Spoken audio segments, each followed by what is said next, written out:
Puzzle games don't usually capture my attention the way that other genres do. I often find, and though I have bought a number of them, I find that my attention span for them is usually pretty short-lived. It's not often that I deeply jump into a puzzle game and get gripped by one. This is why I was very surprised with Iris Fall and how well it drew me into its gameplay mechanics, and the problem that I really walked away with, the chief among them at least, was that it was just too short.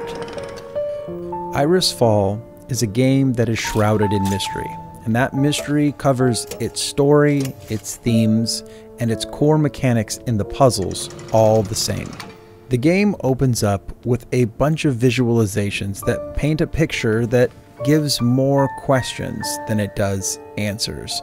And the entire layout of the story plays into this, how there is no dialogue and no real understanding of what is and is not reality in the game. The player is then just left to kind of figure things out on their own and make their own guesses about what's going on as the protagonist solves more puzzles and unveils more of the shroud that encircles this story. The puzzles themselves then complement this story by doing much the same thing. Each one of them, and they are all very, very unique, each one of them comes in and gives the player no direction on what they're supposed to be doing. There is no objective.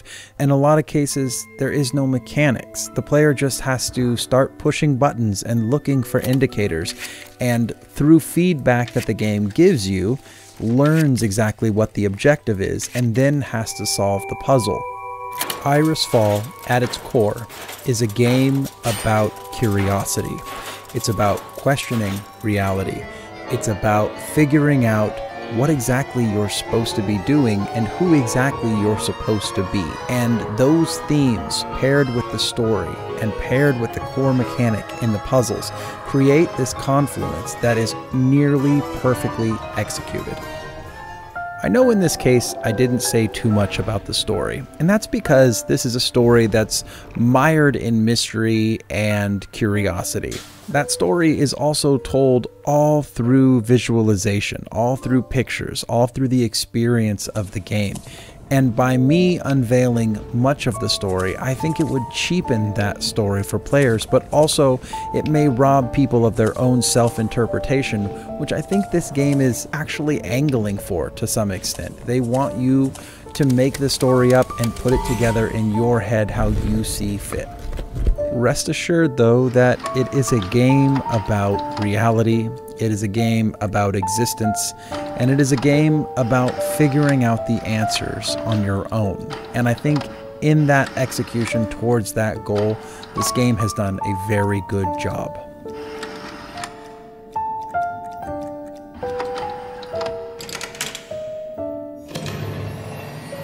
The graphical style and the audio design also play their part to add to these themes. The vast majority of this game is in black and white. There are some sprinklings of color here and there, and both the beginning and the end of the game are in color, but those are visual cues that lead towards the mystery and the self-reflection that this game is trying to entice. Now, this is an indie title, so you can't expect the fidelity of something like a AAA game, but I think that what they've done with their 3D models in this game and what they've done with their textures was more than adequate. The game paints a very dark and dreary picture, and the game has a very slow audio soundtrack that allows you to just stop and reflect on what you're doing the entire way through the game.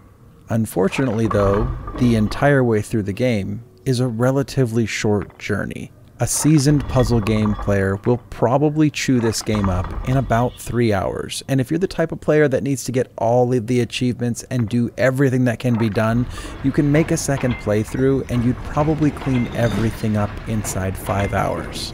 For me, that's very understandable, but also very problematic.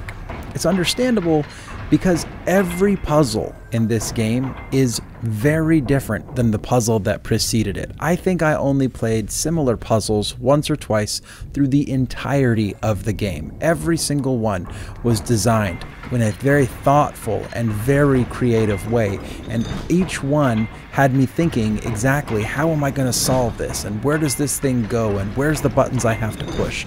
Each one was not so difficult that it was insurmountable, but it was also not so easy that I'd be able to figure it out within 15 seconds. I spent a moderate amount of time with each puzzle, but then by the end of the game, I realized that all of that creativity and all of that design came at the cost of having to make a relatively short game.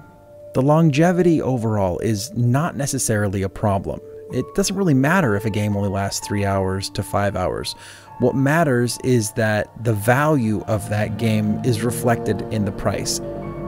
Unfortunately for this game, because there's very limited replayability here, I think players are going to be valuing this game around $10 to $15. The designers, however, with how much work they clearly put into this with all these intricate puzzles, are going to want more like $20. So I don't know what the price is going to be here, but take this all into consideration for you when you are spending your hard-earned money, that this game is probably only 3 to 5 hours long at maximum, but that time spent is going to be very fun as far as puzzle games are concerned.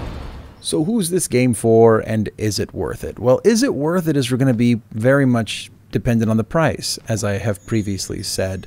But who's this game for is going to be kind of interesting in that I kind of think it's for just about anybody. If you're a casual puzzle player, I think that you'll like this game because the puzzles aren't too difficult, they're very manageable, and you should be able to make your way through the game. If you're a hardcore puzzle person, by contrast, you'll find the puzzles are a little bit on the simple side, but the story intertwined with the puzzles and all the themes and the way the whole game is presented is very much worth the time playing the game.